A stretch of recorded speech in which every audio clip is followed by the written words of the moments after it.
Hi, James. How are you?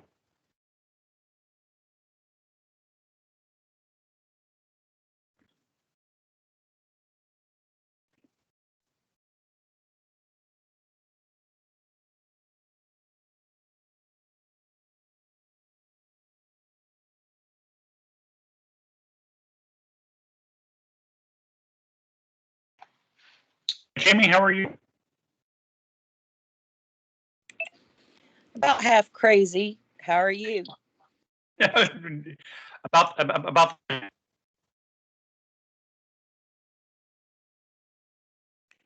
I'm doing respite care while trying to do this conference. So this has been real fun today. Oh, hey,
Jason, how are you?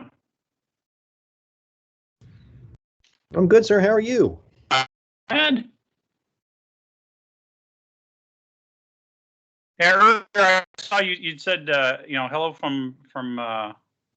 Was it rainy or where was it? Rainy Huntington. Yeah, we had a Right. heck of a storm roll over us here just as we were getting started.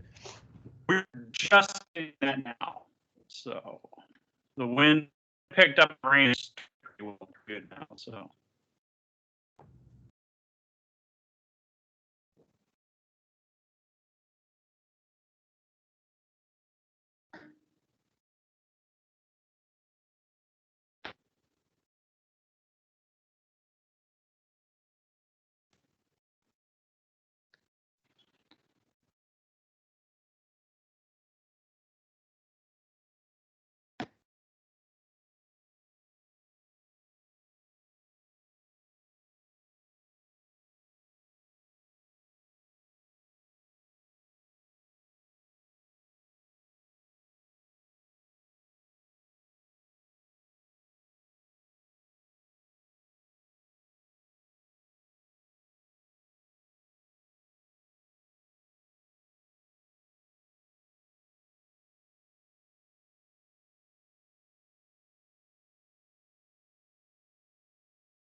Hey, Jerry.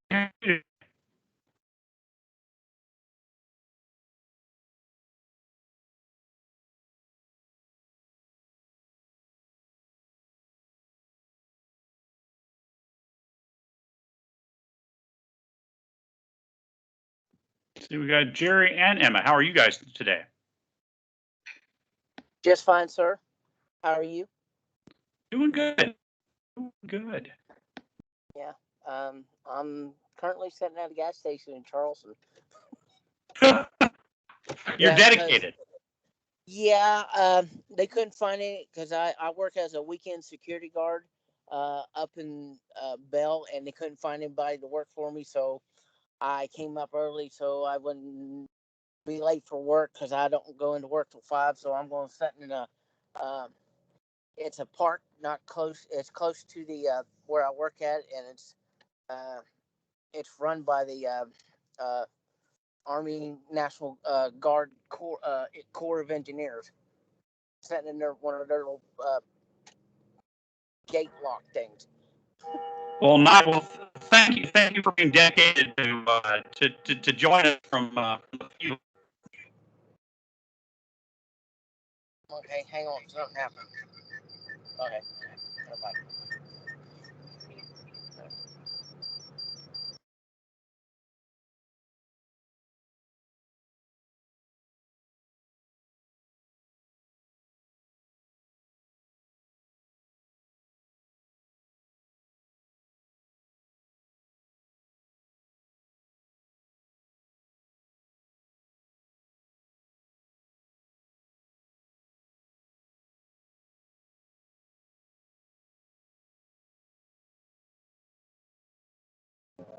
We'll get going here in about 2 minutes. We'll just get in case there's anybody else who's going to log on, and then we'll do some introductions, and then do have information to give to you guys. So we'll start right away after introductions. So probably about 18, 19 after we'll just in case there's anybody else who's going to come on.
Yeah, it helps if I unmute myself too. Sorry about that. So I think we kind of got our core group here. We'll start off with some introductions. If anybody else comes on while we're going, we'll have them introduce themselves as we go. If you don't mind, just kind of give your name, a little bit about yourself, where you're at, and yeah, just give a little bit of background. So I know a few of us know each other, but just to be on the safe side, let everybody know. I'll kind of go down my list as I've kind of got them in the order. So Emma Howell, you want to start? I'm First Lieutenant Emma Howe. I am from the Calhoun County Composite Squadron. I'm the IT officer, activities officer. I'm on the finance committee, promotions and committee. There's not a lot of us senior members, and we've lost a lot of cadets over the last year, but we're starting to get more to come back. Here we've had 3 join in the last 2 months of cadets. We've got a couple of senior members that's coming on board once we get their fingerprints back. I don't know if any of you know Donna Umstead and Lou Craddock. That's our commander and assistant commander. They do a lot of emergency services of going and teaching it and stuff. But we don't have a lot of cadets, but we're working on getting that taken care of. So Perfect. Thanks for joining us. Let's see. We had a couple of folks join. I'm gonna go down the list. Anthony, would you do a quick introduction?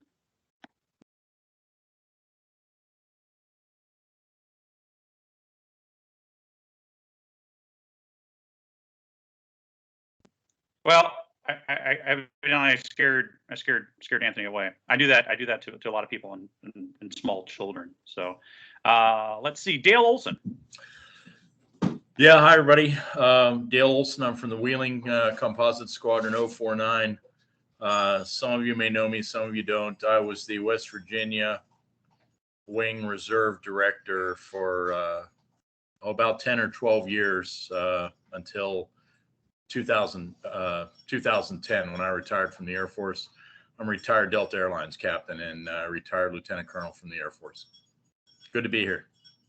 Excellent. Welcome. Thank you. I have to talk to you about your Delta days sometime. I used to be Alpha Accident Investigation, so I worked with a lot of your guys from your safety committee. Ah, Cool. All right, James Lamb.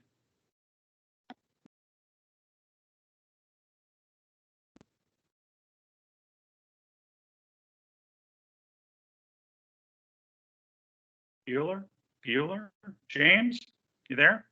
If you are, you're muted.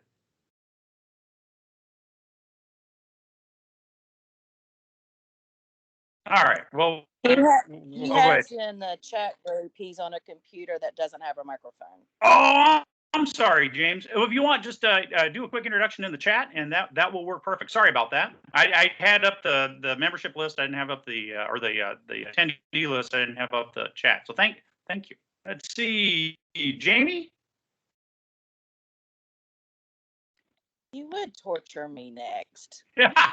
Hey, you're next on my list. I'm going in the order that Teams has given them to me. I'm Jamie Cumbridge. I am the Boone Composite Squadron commander for now. I have started off as a cadet. I'm now a senior member. I've been in Civil Air Patrol since 1993. Very cool. Well, thank you. Thanks for joining. I know you're busy today. You're double tasking. Jason. Good morning. I'm Major Jason Hudak. I'm the West Virginia Wing Health Services Officer and the commander for the Mid-Valley Composite Squadron here in Huntington. I'm also doubling as our squadron safety officer. So wearing a lot of hats, and yeah, it gets heavy sometimes. Excited to be here. Thanks. Excellent. And being a medical doctor in the middle of COVID is probably not easy workload at all. No, not at all. As a matter of fact, I'm doing double duty this weekend. I'm covering two of my colleagues in the hospital, one of which is down with COVID himself. So always busy. Holy cow. Well, thanks for joining us today. Jerry.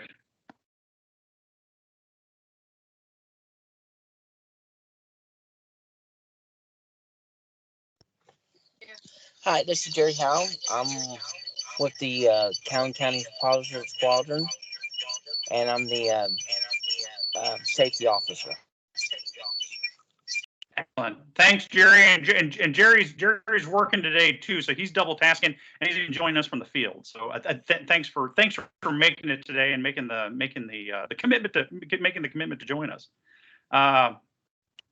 You're Ken. welcome.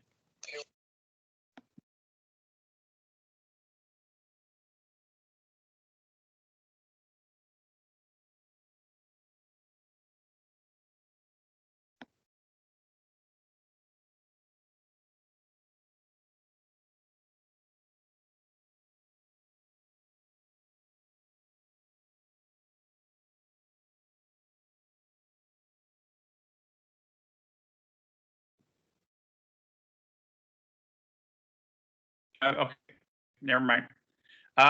Kenneth, can you hear us?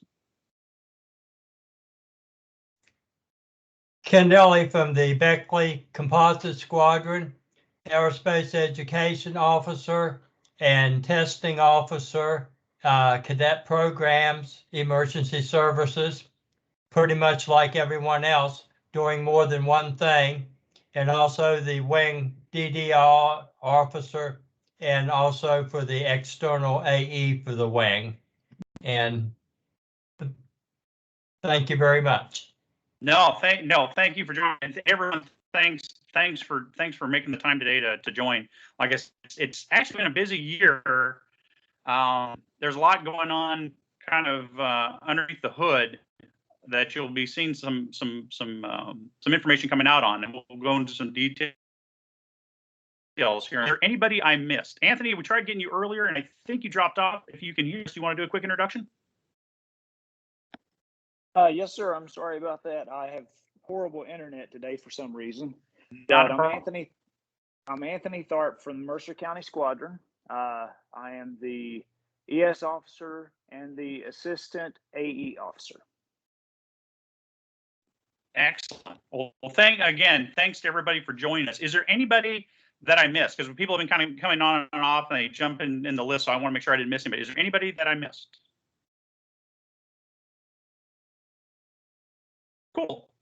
All right, so I've got some slides that we'll go through. I promise I won't kill the PowerPoint. But I think it's some good information, and like I said, we'll be doing a lot more in the kind of the coming weeks together on this. Let's see. Here we go. Everybody see the slides? Okay.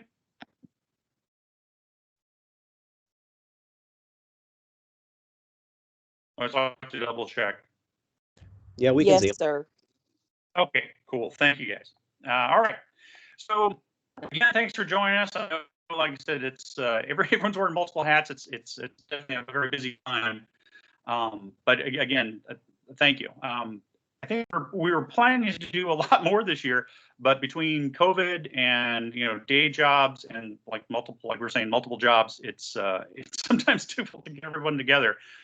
We tried having a couple of online meetings. We had a hard time finding times that work for a good chunk of folks. So I think we'll talk a little bit.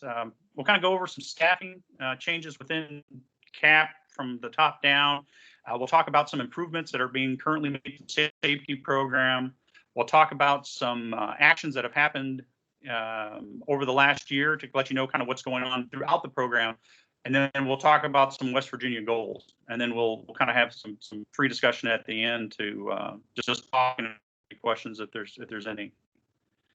So to begin with, we have had some significant changes in senior leadership. So George Vaught had been the chief of safety for several years. He was a retired U.S. Air Force F-16 guy, really nice guy. He's the one who really, over the last few years, had brought SMS and some of the risk management programs to CAP. And so there was a lot to do with that.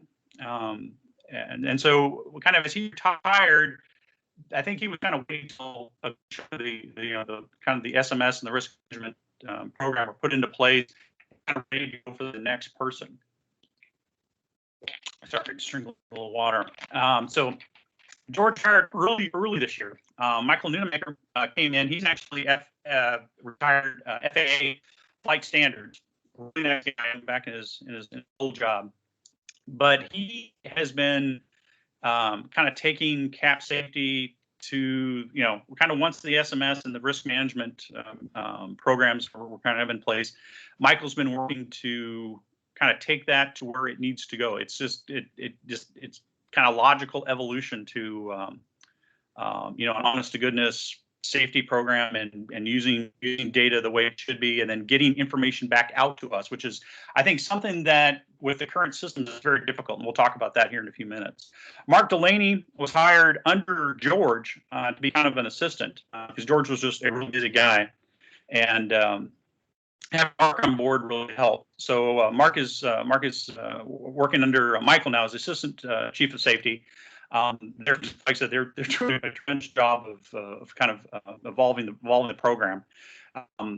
There's some folks that help out kind of from the national side, like we're talking about multiple hats. So Colonel Bob Castle, I think he's down in the Arizona wing. He's like I think he's like the wing director. He also helps out on the national side, and I think he also does some squadron stuff too. Matt Cawthon, he's here in Martinsburg, but he's a director of safety for Maryland Wing.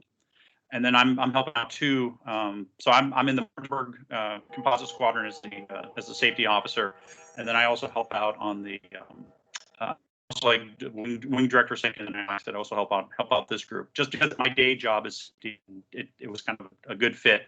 We'll talk about some of the programs that we're kind of helping them with and how some of that's evolving. Now under Michael, they're setting up some additional areas. I don't know how many folks are on it. If you're not, if you're on Facebook, I highly recommend joining the Silver Turtle Safety group on Facebook.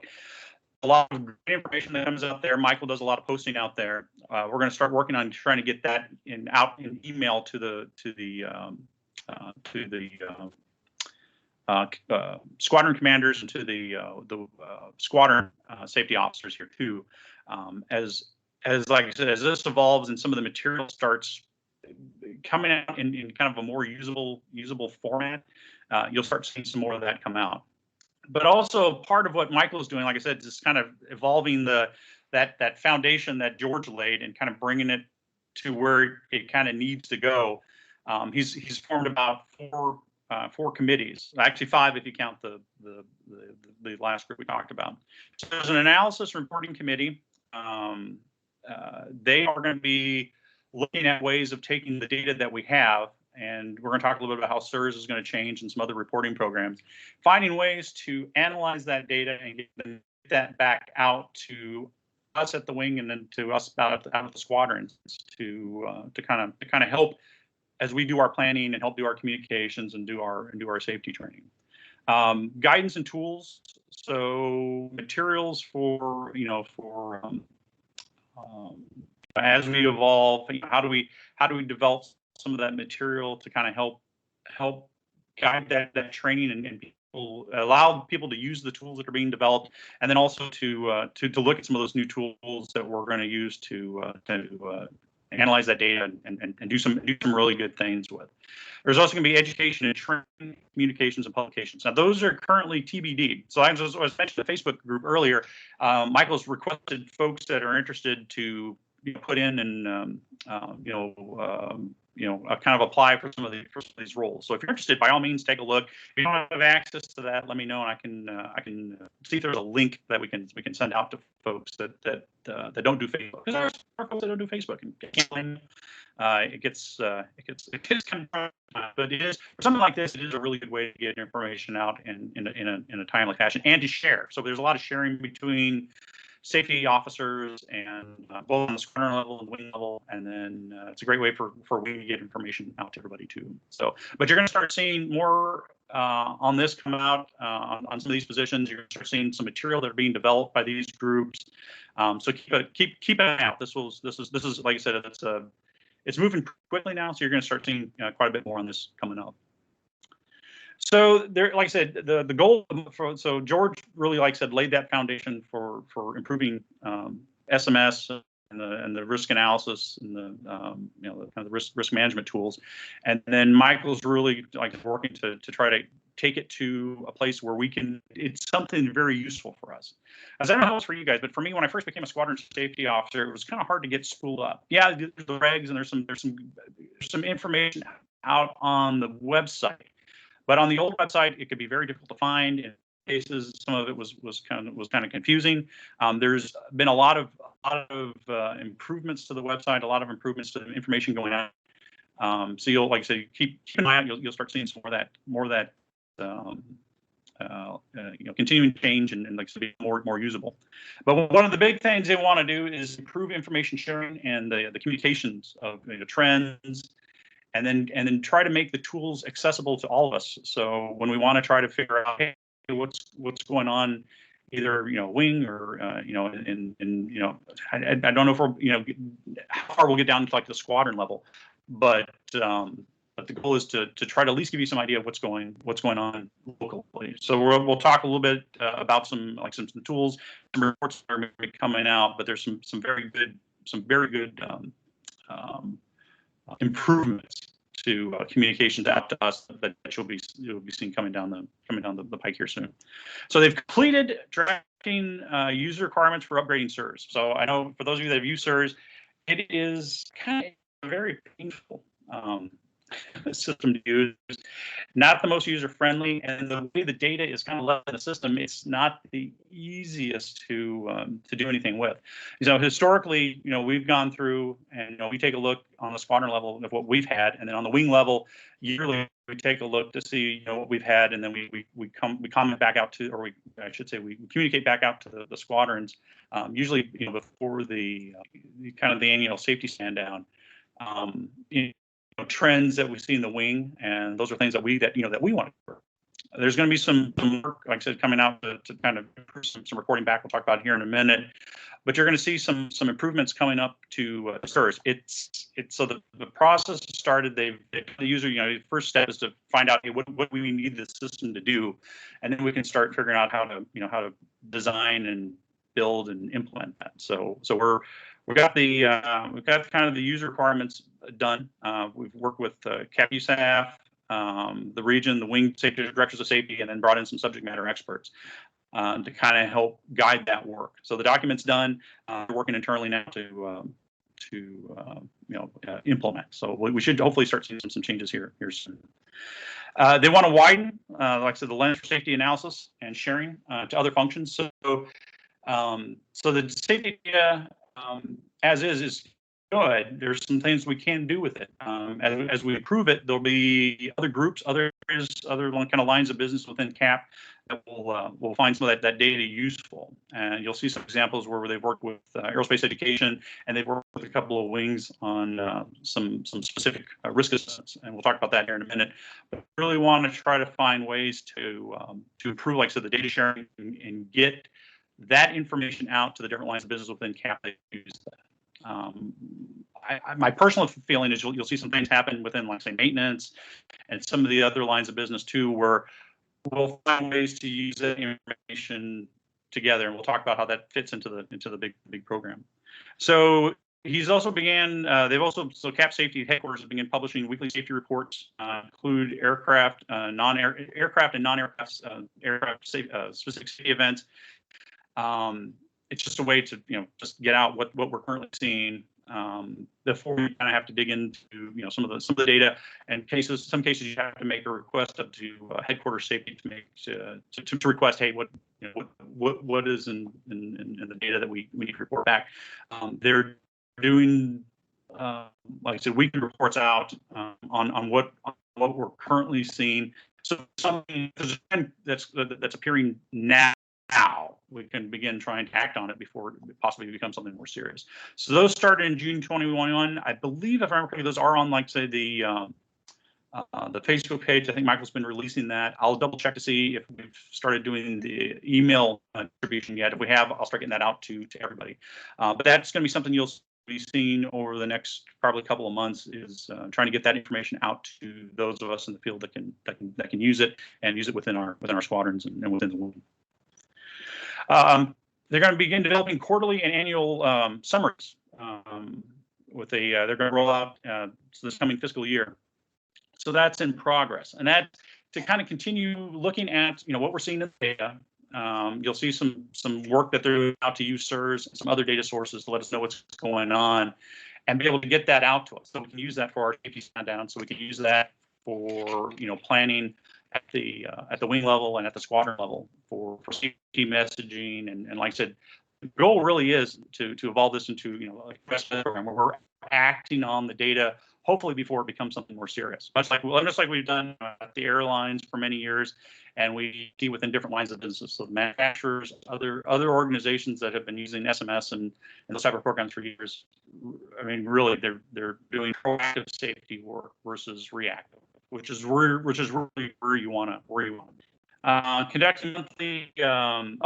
Ensure that those that have a stake, that with a stake, have a say. So there's been a lot of work to work with the wing directors of safety, and then eventually reaching out to the squadrons to get input on a lot of the changes to find out, is this working, is it not working, what are some ways that we can improve. So I would say probably keep an eye out for requests for either, get your opinions, or they may have some calls coming up where we want to try to get folks together to say, hey, what's working for you, what's not working for you, what do you think? There may be some, just as some of the systems are designed, just trying to get your thoughts on it. So keep an eye out. Hopefully we'll start seeing some of that feedback go in. That way, the folks in the field that are using it will be able to kind of have a stake and have a say in how that's working. They're also doing monthly meetings with the regional directors of safety. Once again, to try and take a look at trends. Meetings began in April of 2021. Basically, we're getting together with the different regions, taking a look at issues and trends that they may be seeing within their regions, and then lower down within the wings, and then also what national is seeing, and then feeding that back in. Like I said, the goal truly is to try to act on things before something becomes more serious.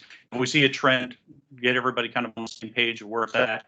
Part of the process is to take a look at something as it's found. Is it something that is of a concern that we need to act on sooner than later? Is it something we need to monitor? So that kind of work is being done on the region level now, and you should start seeing some things come out as the program continues to evolve. You're seeing more information come out. Those communications working groups that we talked earlier about, they'll be taking a lot of that information and finding ways to get that out to those of us in the field to make it something valuable for us to use. Again, the CAP Nationals volunteer safety teams, that was kind of what we grouped at the beginning, those kind of five teams that Michael was forming. The goal is to have those totally up and running between 2022, 2026. My guess is they'll probably have, probably, I'm assuming most of the key roles identified, probably sometime next year. And then over time, as we kind of see where the program's going, we figure out what expertise we need to pull in. They'll pull in, different folks and different groups to kind of help out. So between 2020 and 2026, you're going to see those teams evolve. Like I said, the goal now is to take that foundation that George laid and continue it and make it something that's useful to everybody. Focus on improving safety-related data collection. So those of you that are familiar with SMS and risk assessment, this is really the goal of that next phase. So look at the different data data types that we have within CAP. Look at some external things that, and we'll talk about some ways that CAP is participating external of the organization to work some safety issues. But trying to bring all that together, create the big picture of how kind of what's our state of safety, what are things that we need to work on, what are things that we need to focus on, and then making sure resources get put to those. The goal, like I said, being proactive versus reactive. Act on something that we see developing in the data before it becomes something more serious. A large training. I shouldn't say large. They just did some course. Actually, they were pretty long. Training courses using Power BI to mine data from SIRS to the extent possible. And like I said, there's limitations with the existing SIRS system. You're going to see, like I said, the new system is going to be much more useful. We'll be able to get better trends out of it. But the existing tool is pretty good, and they're going to be. We've seen some initial results out of what they've been able to do so far, and it's pretty good. It's not as good as what the new system is going to be able to provide, but we'll talk a little bit here in a minute. Goal is to try to get that reporting out to us on the wing level and out to the squadron level. So as we start looking at safety topics we need to cover and things that we want to make sure that we're staying on top of, you'll see some good information coming out of that. So that tool will work with the existing SIRS, and then it'll work with future systems. And also, like I said, looking at other systems that they can kind of integrate within that and use all those different data together to try to figure out how things are looking and what we need to work on. Implement and progress towards targets for organizational safety risk management proficiency. So they want to, and that kind of goes in with the next bullet, to defined assessment areas for determining SRM proficiency. So it's good to have these programs in place, but you need to kind of be able to monitor, is it having the desired effect? Are we able to do with it what we want with it? So they're working on developing kind of what those metrics are. How do we know that the safety risk management is working the way it's supposed to? So in July 2021, they developed some targets. They're kind of putting those in place now, and then with the tools that we talked about earlier, with the Power BI and a couple other tools, you'll be able to start determining, hey, are we making those metrics? Now, as they start developing the new like surge replacement systems and some of those other systems, they can kind of target. It's like, okay, we need to know, we need to know this type of information, and they'll be able to, as they kind of design the systems, figure out what they need to get out of those systems. Like I said, the existing, if you use surge, you understand it's.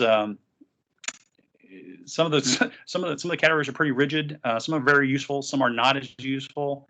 The goal is to try to make it much more useful so we can get the data we need out of it. All right. Refine regulations to increase clarity for roles, responsibilities, and requirements, and then move the kind of the guidance material to more appropriate publications. Like I said, I think I started in CAP in Martinsburg Composite Squadron, I think in 2013, if I remember correctly. I know a lot of you have been in a lot longer than I have. But even then, like I said, the guidance, there was guidance there, but it was, you kind of had to go to the regs. There was some online guidance. A lot of it was also tribal knowledge. You had to go back and talk to folks that have done the job before and get some ideas. And I know as a new safety officer, there were a lot of things that I would just because of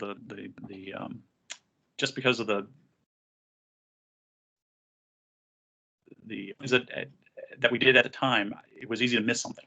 So the goal is to try to, I think, make it a little easier for folks that are not only spooling up, but those that are in the job too. So as the regs change, as reporting, as different training is identified, try to find ways to get that into an easy place for folks to access. So if you want to know what the current like we used to do, some of the detailed safety surveys, and there was a question the other day about that. It's like, well, we're not using the safety surveys like that anymore. We've kind of moved to some other reporting means.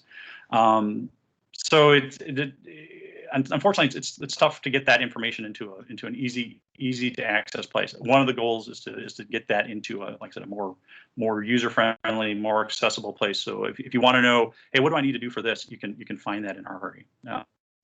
I know there's been times I've just racked my brain trying to go through the website, trying to find a particular, hey, what am I supposed to do for this? And interchange letter to address kind of high workload associated with the very minor injury, illness reports, first aid only sort of mishaps, and to clarify non-mishap reportable events. The goal is to make the reporting as easy, as clear, and concise as we can. So, because a lot of times we'll get a lot of questions on, hey, this event occurred. Is this a mishap? Do I need to file a SIRS on this?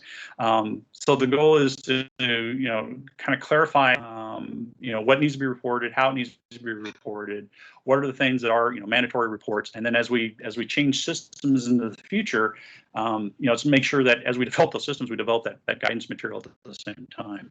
So some of that first guidance was, I think it's in draft and came out in 2021. We'll see where it currently is, but like I said, we should be seeing some good info coming out on that here within the, as I said, as the program evolves. There's a lot of different plates that are spinning. So as we continue on and some of these programs mature, you're going to see some guidance material and changes on the website and other areas reflect what's being done. So let's see, also improving, enhance and broaden training and educational content, provide additional skill building, risk assessment, root cause analysis, and strategic decision making. So as we're moving kind of to that, that true SMS, trying to act on our data before we before something more serious happens. We want to make sure that the tools for the folks that want to learn and need to learn some of those skills, that that material is there, and there's good explanations for it. I think CAP, to be completely honest, has done a really good job in teaching SMS and risk management and doing risk assessments. I always tell the cadets whenever we do the safety stand down and we do the module on conducting SRM, that there's companies that pay thousands of dollars to send their employees to get that kind of the same training. And we're actually instilling this in the cadets early on, and we're instilling it in the CAP members, as they kind of come on board and hit it every year. I think we do a really good job in hitting that risk assessment information and getting it out there. I think trying to do it in a more uniform manner, I think, is going to help a lot, and getting some education and tools out there for folks to improve their SRM skills is going to help a lot too. So the National Safety Officer Colleges, historically, prior to COVID, they were held in person. They were oftentimes limited in numbers and in attendance. A lot of times you get the wing safety officers there, or the wing directors of safety there. Occasionally, if numbers allowed, I think they would try to get some of the squadron folks in. The last in-person one I was in, it was the NTSB Training Center, and I think we had something like 30 folks there. It was a good mix. It was a great opportunity to get everybody together, and then do some of that, do some kind of small team projects and build some of those risk assessment and SMS skills. But with COVID, we went to a virtual format. So we actually had a kind of a multi-week. I think we met, I think it was Wednesday evenings for a couple of hours. I think it was about an hour to a couple of hours, depending on what was going on at the time. And then there was kind of some homework in between. It worked really well. And then as you want to advance and increase your safety proficiency and your ratings, you get that college in. So they're looking at some ways to try to make that more available and more accessible to folks. So the next one is, I think, planned for spring 2022. I believe it's going to be online again. So like I said, that's handy because we can get a lot more folks in. And this one is going to focus on root cause analysis, just to kind of continue to build on the theme that we're currently working on. Let's see, working on risk assessment, or working on enhancement of risk assessment process within CAP.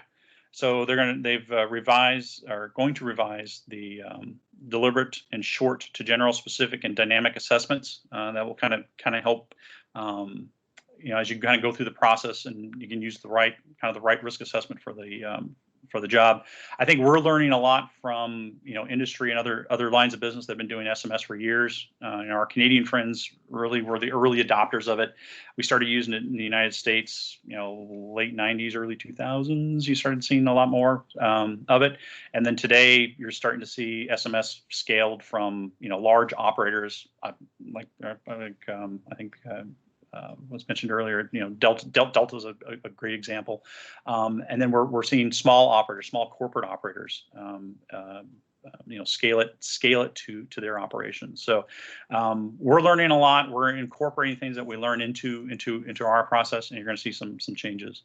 Improved cross-functional integration of risk management tools for activity planning and management. So like I said, some of those ways of getting that data out to the different lines of business that may need it within CAP, and then at the different levels. So if you want to take a look at a particular risks associated with a particular type of you have to forgive me, I'm blanking now. I was going to say operation, but a particular type of activity.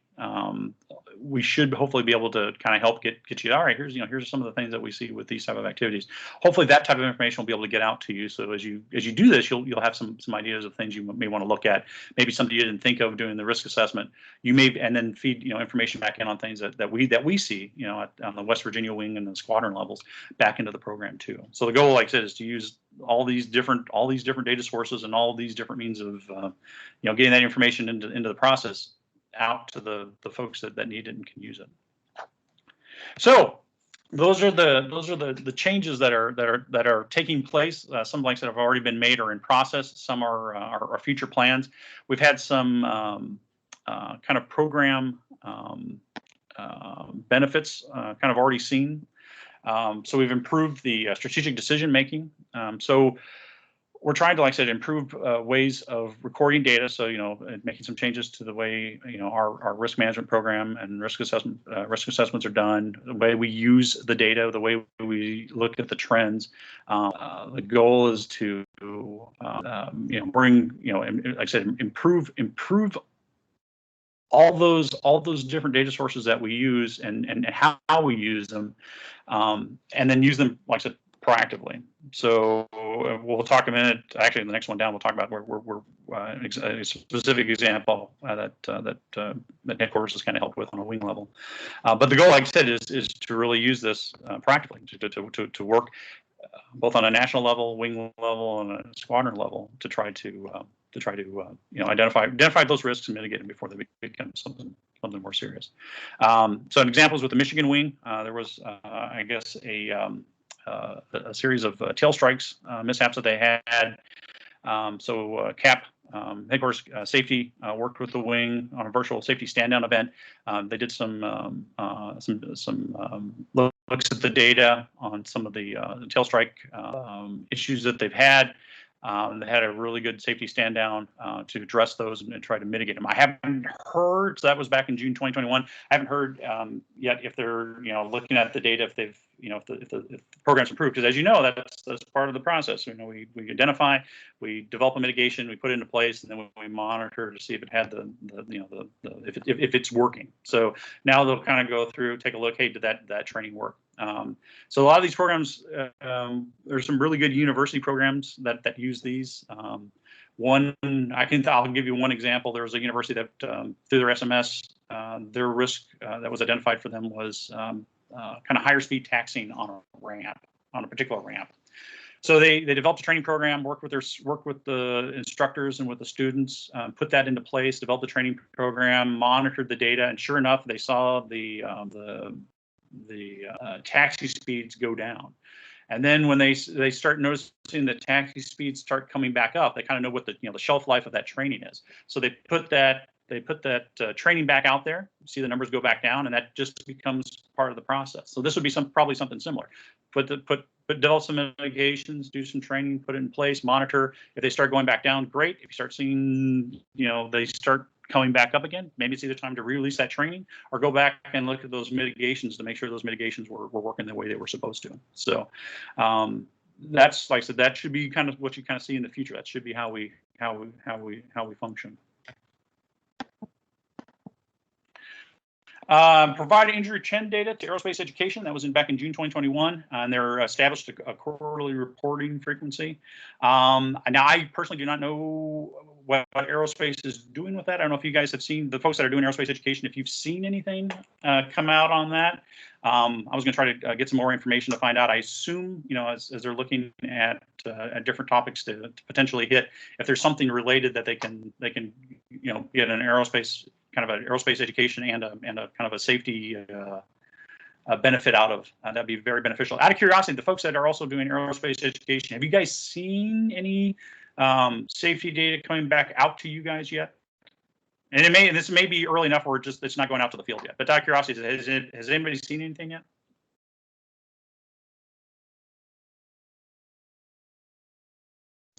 Well, this is Hudak. I have not seen anything come back at us. Okay, cool. I'll do some more digging on that and find out what the plan is. Like I said, it started in June, so they may still be trying to figure out how to digest that on the AE side. So I'll do some checking. Thank you. Let's see, reducing mishaps involving damage in industry or injury protects resources. So this really is, like I said, if we use this proactively, hopefully we can prevent injuries from occurring and damage to equipment from occurring. Like I said, we've seen this work in the airline world for many years. We see it work on, like I said, the university level for many years. I think CAP is still the world's largest single-engine Cessna operator, so we're a good fit for this type of program. We do differ a little bit from some of those organizations where, on the airlines, it's a pretty uniform, between rules and regs, and each company has their own, kind of SOPs in a lot of cases. But for the most part, they're not too terribly far off. I mean, there's differences, but it's not nuts. Universities are kind of the same way, especially the 141 schools. We're a little bit different because we have a wide variety of experience levels and backgrounds, but it should still fit. And so you'll see as some of this comes out, we'll make tweaks depending on success and issues that we discover. But keep an eye out. Like I said, you should see some changes. And like I said, our goal truly is to hopefully have a reduction in injuries and equipment damage.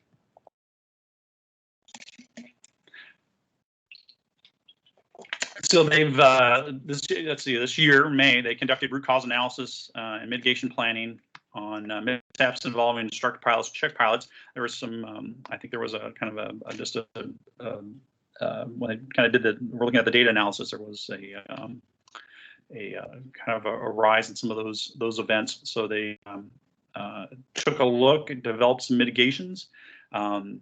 Basically, like I said, the goal is to kind of put those mitigations in place, monitor over time, see if we're having an effect on the rate or the event counts, and then decide, hey, is it going the right direction? Do we need to do some changes to the mitigations? So those mitigations are in place and we're monitoring now. So hopefully over time, depending on what we see, we'll see some modifications to either hey, this is working, or we'll see some modifications or re-release of some of the training material.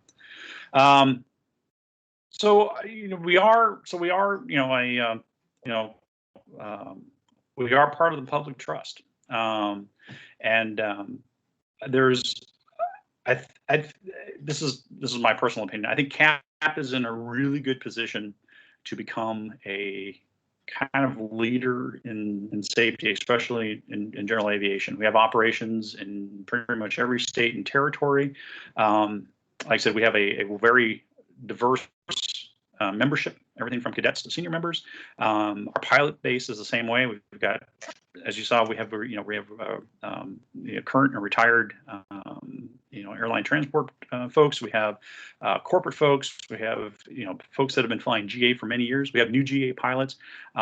It's a little bit of everywhere, but we hit almost every community. And I think if you can start building that,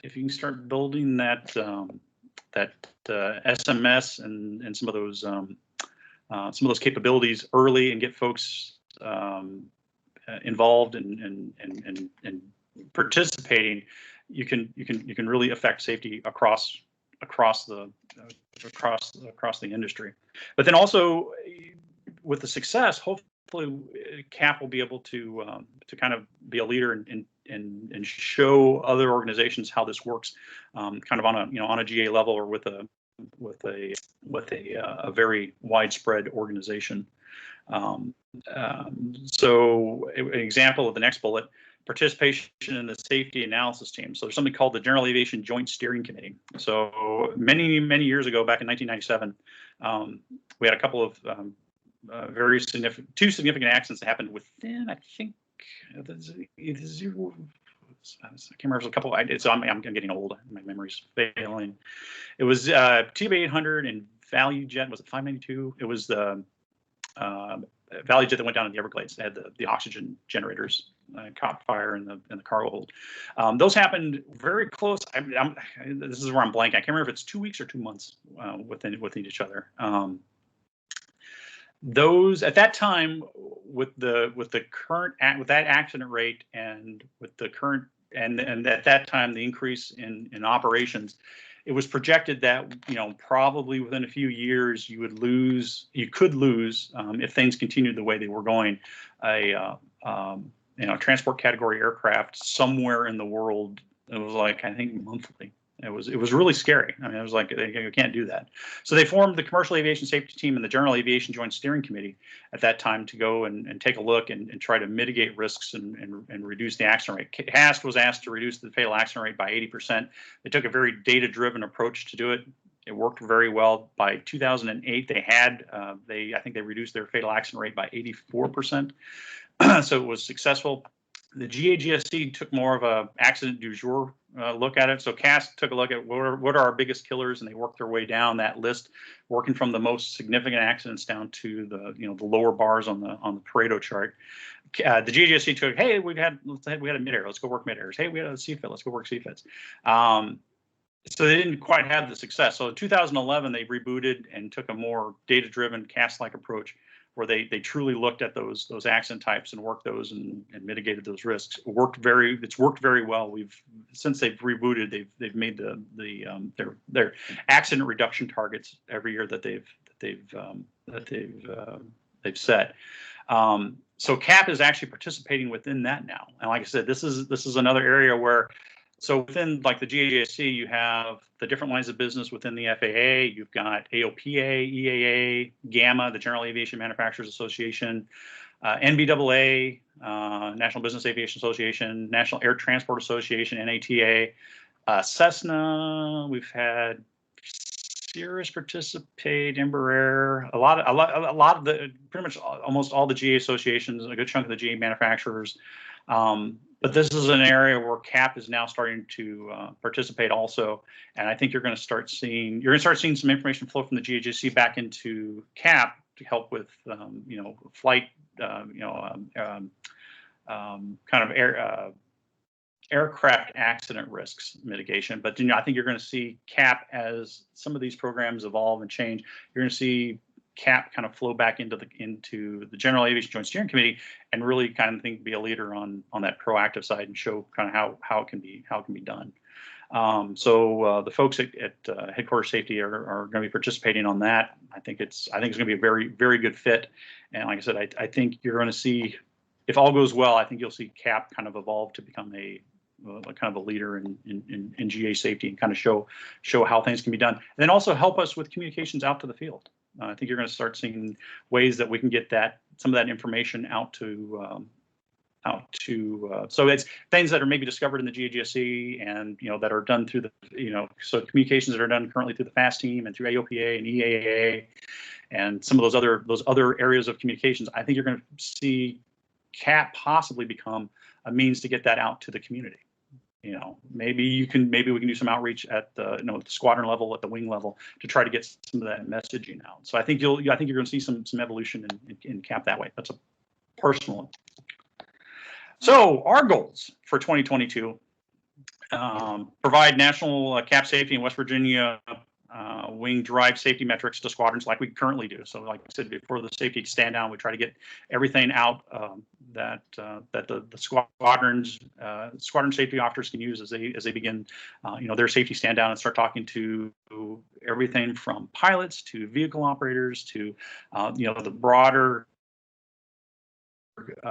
membership or cadet base, to kind of help them. Hey, here's what we're currently seeing. These are things that we see that are coming, that are happening, that we need to work on. So we're going to continue that. Hopefully, we'll find ways to improve that. Like I said, as national CAP safety improves their reporting and metrics, we'll have more information that we can use for that and get that back out. So like I said, the thought of CAP safety kind of getting us metrics from SIRS and some of the other systems is great, because we currently look at our wing, and we can kind of go down to to the wing and squadron levels, but to have hey, here's what we're seeing system wide. That's great. That's things that we can use to help us plan out safety briefings and communications out to our membership to kind of help with that. I do want to do quarterly quick calls. I say quick calls. It's that the goal isn't to sitting down and do a really long discussion, but just to for the safety officers and any commanders that are interested, just try to do a quarterly call to say, hey, how are things going? Are you hitting any issues? We tried doing that this year, but like I said, we had some difficulties finding days that work for everybody, and then we all do multiple jobs within CAP, and then we also many of us also have day jobs and family commitments that take time. So this year, I think with COVID, and I know we're putting in 12-hour days at work right now. It's just kind of nuts. So it makes it difficult to try to find time. I think as things begin to calm back down and begin to settle back down, hopefully we'll be able to, like I said, hopefully just do quarterly. The goal is not to keep everybody for a long period of time, but just get everybody together once a quarter and say, hey, how are things going? Hey, here's some things from national that you may want to know. Here's some things from the wing you may want to know. And so we're gonna try getting that spooled up this coming year.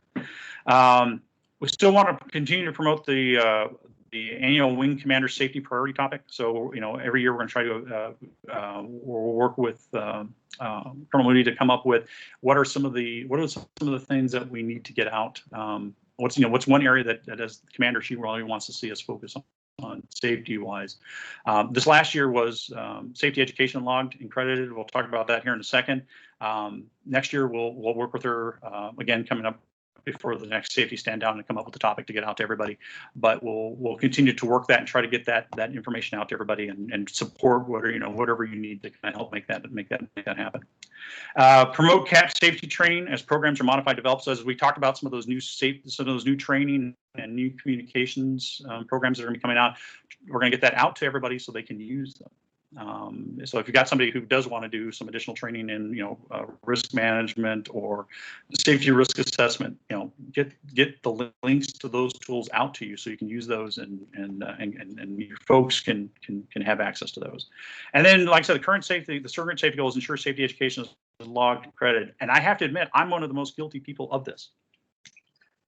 So formally, when we were meeting in person, it was easy to do a safety brief. Then I would just grab the log sheet and I would sit in the back with an iPad and I would log the safety education and be done.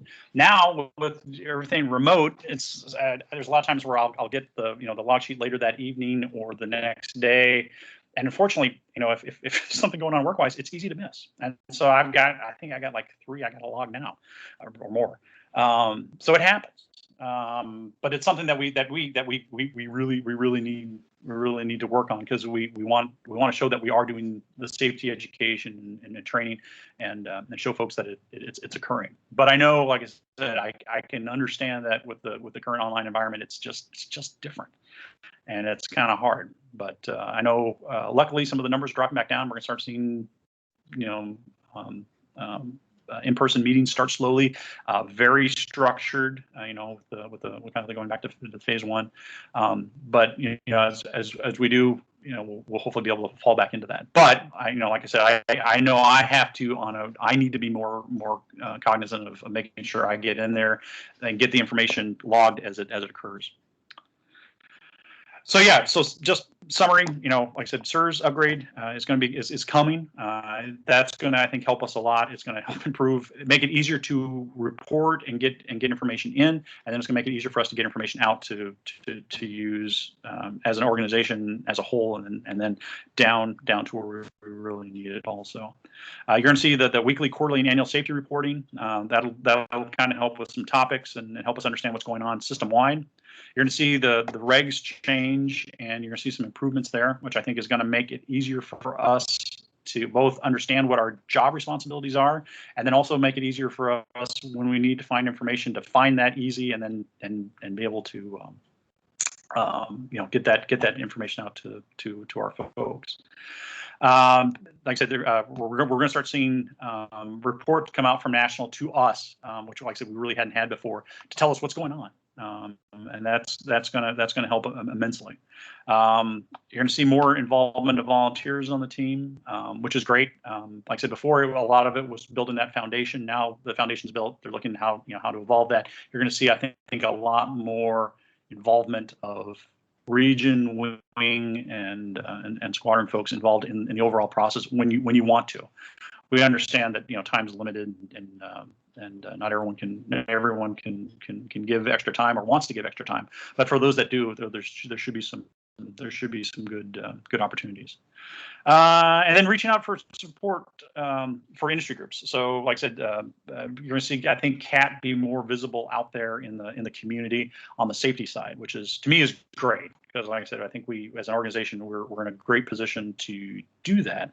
And I think we've got some good opportunities and some good resources that we can use. And if the evolution of the safety program goes the way it should, I think you're gonna see CAP really become a leader in that area, and that's what I've got. So I'm happy to answer. I know we're really short on time. In fact, it is time. But if I've got nowhere to be. If anybody wants to ask any questions, or if anybody has anything they want to bring up, this is a good time to do it. That was a lot of information. I'm very sorry. That was a lot of information to give you guys, but there was a lot's been happening.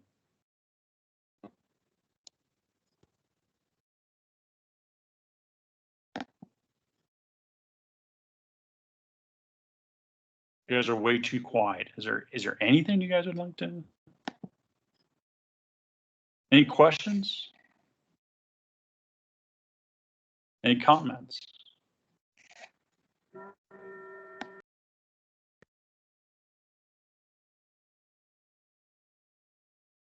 Well, like I said, that was a lot of information. If you guys have anything, by all means, drop me an email, give me a call. If you've gotten an email from me, the contact info is in the bottom there. Do not hesitate to drop me an email. I'm happy to answer any questions I possibly can. But if you've got anything you'd like, let me take a look in the chat, make sure there was nothing there. I'm always bad about forgetting the chat. Oh, thank you so much. And thanks for the info on Jennifer.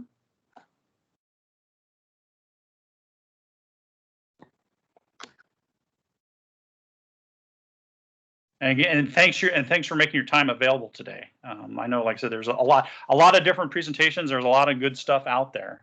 But thanks for making time to join this. So cool. Thank you guys very much. You're way too nice. Let's see if there's any other questions. Yeah, Jason. Hopefully, hopefully that information we'll be getting it out to folks in a very digestible format here very soon. So no, Anthony, thank you guys so much. And like I said, if anybody has any questions, by all means, feel free to drop me an email, give me a call. Happy to help any way I possibly can. I think CAP. I always tell the cadets the safety guys are the rock stars of aviation. No one ever agrees with me, but I always like to say that. So. But yeah, if you need anything, by all means, give me a shout. So, and enjoy. I won't cut into your break time, but I'm gonna hang out here for a couple of minutes. If anybody has anything, feel free. Like I said, otherwise, enjoy the rest of the afternoon. I think there's one session left. So.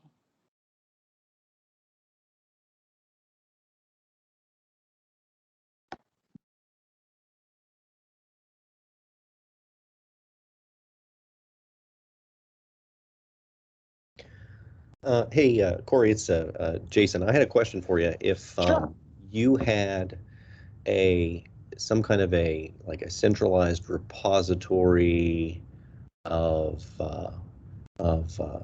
education materials or references or something that's kind of the safety hub for the wing, we started using Teams kind of as a file sharing platform, as well as a platform for conducting kind of virtual meetings and stuff a year or two ago. It has served us really well. We've been able to, like in planning for the wilderness first aid courses and first aid training and that kind of stuff. Do you think that something like that would be useful, or do you have something that functions in that capacity presently? No, I wholeheartedly agree. I think that would be very useful, and I think Teams is definitely the right way to do it. So I would like to, and probably what I'll do is I'll try to set something up within Teams, and I'll share this presentation as kind of a just starting point. But definitely, I mean, I know on the national level, on like CAP National Safety, there's an area where folks are sharing, safety presentations that they think are useful and would like to make available to other folks. I think doing that on the wing level would be a great idea, and maybe have some links to a couple of those areas where, hey, if you're looking for something, beyond what we've got here, here's a link to the kind of the file sharing area at National. And I got to check on that. I don't know if it's so much a file sharing area or if it's just something that the folks in headquarters safety, as somebody sends something in, they just populate it. Mhm. Like I said, I'm not sure what the upload capabilities are. But no, that's a good idea, because we've been doing that on the squadron level. We've been sharing a lot of files and doing a lot of our kind of our coordination and forgive me, I am blanking. It's a Saturday, so kind of that coordination sort of work through teams, and it's worked out really well. So I like that idea. So I may set something up, and if you don't mind, I may pick your brain and say, hey, does this make sense? Yeah, I'm kind of a best practices kind of guy and don't like reinventing the wheel. And if somebody has something that works really well, why not? Why not make those types of resources shareable and save people some work? And that kind of thing kind of cuts down on the absolute flood of emails that go out, and then you get the reply alls, and then it takes me 2 weeks to just go through the email stream and figure out what's going on. But I was just wondering if no. That's something that definitely want to be added to that group. Okay. That's we'll I think if we do that, we'll set it up and see if we can do membership. Definitely for the the squadron safety officers, and like I said, if there's an interest from the commanders, we can add them too. I know in some cases, like you, where you're doing double duty, you kind of get it from both anyway. But no, I wholeheartedly like that idea, and I think I think Teams is definitely. I think at first everyone's kind of using Zoom. There's really no way to do kind of the collaboration. There we go. That's what I was looking for earlier. Where there's really no way to do some of the collaboration stuff through Zoom. With Teams, it's definitely multifaceted, and we can do that now. So I think that's a great idea. I'm gonna plug my HSOs into that group as well. Okay. There's a lot of shared resources. I think that we can kind of bounce back and forth between health services and safety. There's a lot of crossover, and we kind of naturally integrate. So that's cool. I'll be looking forward to that. No, that'd be great. No, thank you. Cool. Anybody else? James, anything? Thanks. Thank you, James.